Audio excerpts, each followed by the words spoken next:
The Patchwork Girl of Oz. Chapter 21. Hip Hopper the Champion. They must have had good courage to climb all those rocks, for after getting out of the canyon they encountered more rock hills to be surmounted. Toto could jump from one rock to another quite easily, but the others had to creep and climb with care, so that after a whole day of such work Dorothy and Ojo found themselves very tired. As they gazed upward at the great mass of tumbled rocks that covered the steep incline, Dorothy gave a little groan and said, "That's going to be a terribly hard climb, Scarecrow. I wish we could find the dark well without so much trouble." "Suppose," said Ojo, "you wait here and let me do the climbing, for it's on my account we're searching for the dark well. Then, if I don't find anything, I'll come back and join you." "No," replied the little girl, shaking her head positively. "We'll all go together, for that way we can help each other. If you went alone, something might happen to you, Ojo." So they began the climb and found it indeed difficult for a way. But presently, in creeping over the big crags, they found a path at their feet which wound in and out among the masses of rock and was quite smooth and easy to walk upon. As the path gradually ascended the mountain, although in a roundabout way, they decided to follow it. "This must be the road to the country of the Hoppers," said the Scarecrow. "Who are the Hoppers?" asked Dorothy. "Some people Jack Pumpkinhead told me about," he replied. "I didn't hear him," replied the girl. "No, you were asleep," explained the Scarecrow. "But he told Scraps and me that the Hoppers and the Horners live on this mountain." "He said in the mountain," declared Scraps. "But of course he meant on it. Didn't he say what the Hoppers and Horners were like?" inquired Dorothy. "No. He only said they were two separate nations, and that the Horners were the most important." "Well, if we go to their country we'll find out all about 'em," said the girl. "But I've never heard Ozma mention those people, so they can't be very important." "Is this mountain in the land of Oz?" asked Scraps. "Course it is," answered Dorothy. "It's in the south country of the Quadlings. When one comes to the edge of Oz in any direction, there is nothing more to be seen at all. Once you could see sandy desert all around Oz.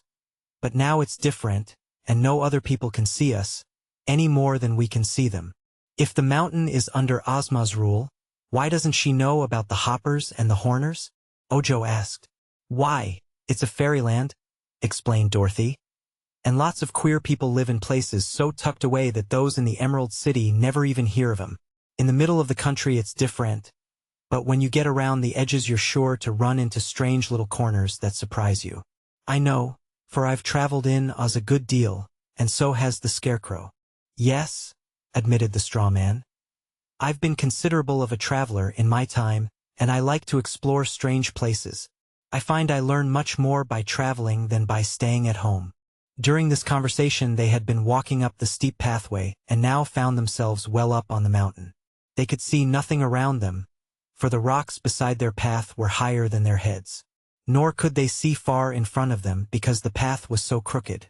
But suddenly they stopped because the path ended and there was no place to go.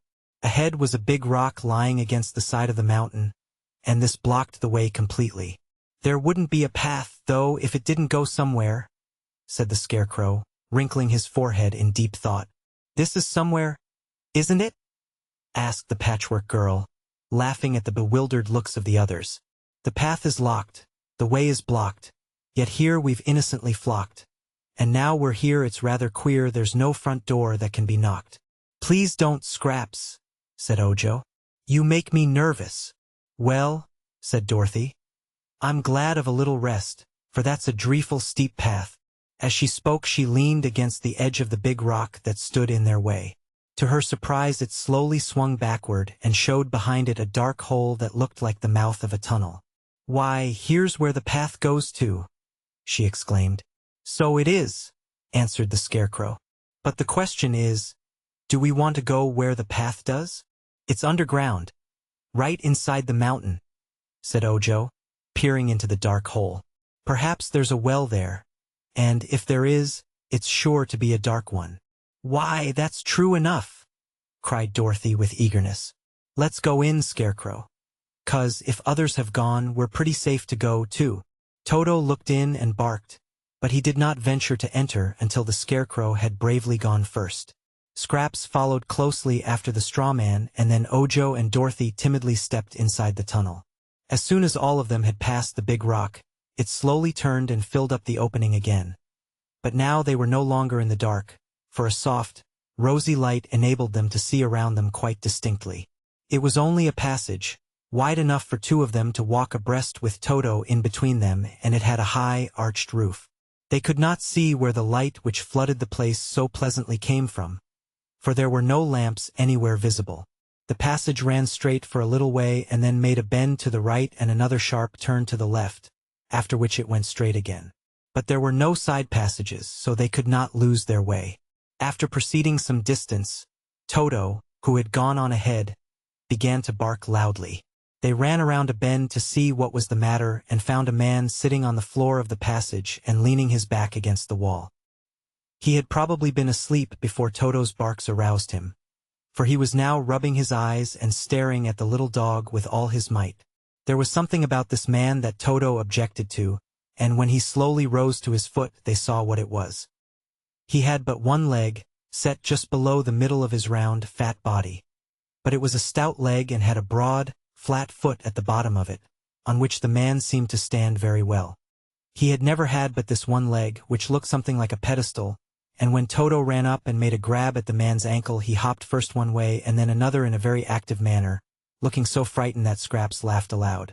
Toto was usually a well-behaved dog, but this time he was angry and snapped at the man's leg again and again. This filled the poor fellow with fear, and in hopping out of Toto's reach, he suddenly lost his balance and tumbled heel over head upon the floor. When he sat up, he kicked Toto on the nose and made the dog howl angrily. But Dorothy now ran forward and caught Toto's collar, holding him back. "Do you surrender?" she asked the man. "Who, me?" asked the hopper. "Yes, you," said the little girl. "Am I captured?" he inquired. "Of course. My dog has captured you," she said. "Well," replied the man, "if I'm captured I must surrender, for it's the proper thing to do. I like to do everything proper, for it saves one a lot of trouble." "It does indeed," said Dorothy. "Please tell us who you are." "I'm Hip Hopper, the champion." "Champion what?" she asked in surprise. "Champion wrestler.